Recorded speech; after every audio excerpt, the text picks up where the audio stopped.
Hello everyone and welcome back to another video. It's been a while since my last upload, but only a little bit. A little bit. But I'm back now, that's all that matters, and hopefully I will be uploading more regularly. What you see behind me right now is the shopping district design for CerealCraft on the third season. I didn't upload in season 2, and yeah, it's a bit late for that now, so yeah.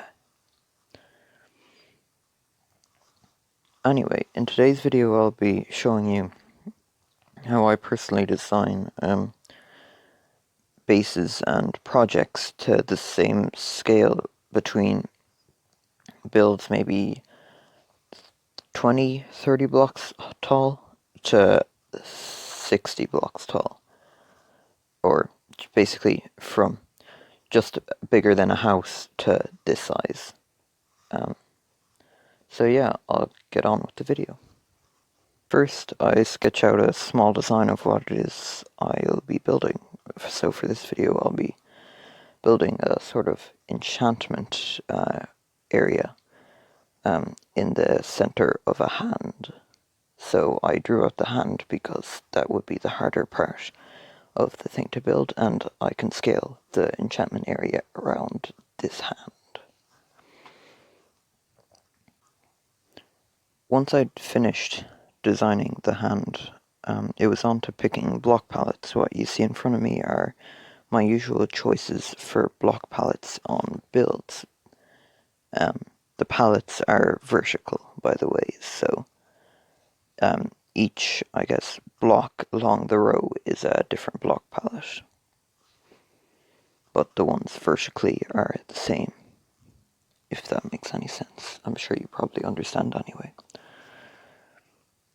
Generally small build, I'll be using blocks that have slabs or stairs.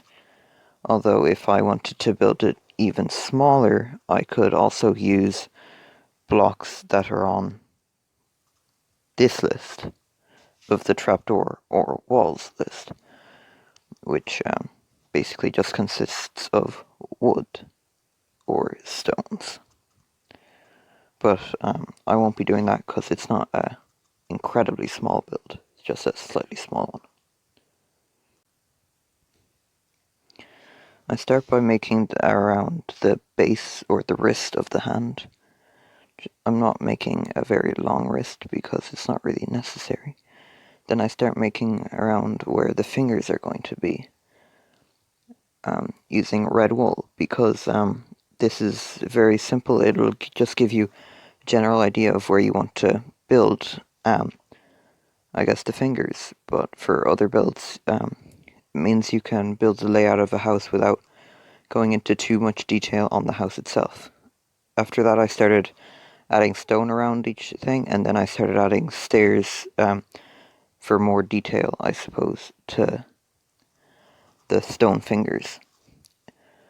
Stairs and slabs. This is why when I was choosing my palette, I chose the blocks with that had stairs or paths. Of course, what I didn't tell you when choosing my palette was that I was choosing to use stone, andesite, and cobblestone.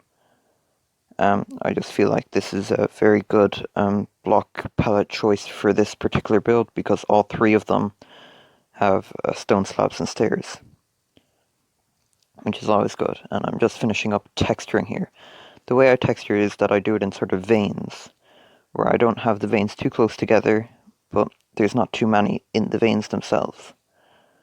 Then I started building up the enchantment table itself. I started by making it so that the enchantment table actually worked, and then I started adding some glass panes, because glass panes I find give the effect of magic or that sort of stuff for me personally. This is what it looks like when finished with my shaders on. My shaders aren't the best, but you know, it makes it look slightly better. But you should definitely get shaders if you want to improve how your builds look, but I mean, it's still a fairly decent build without them, but it just makes them that bit better.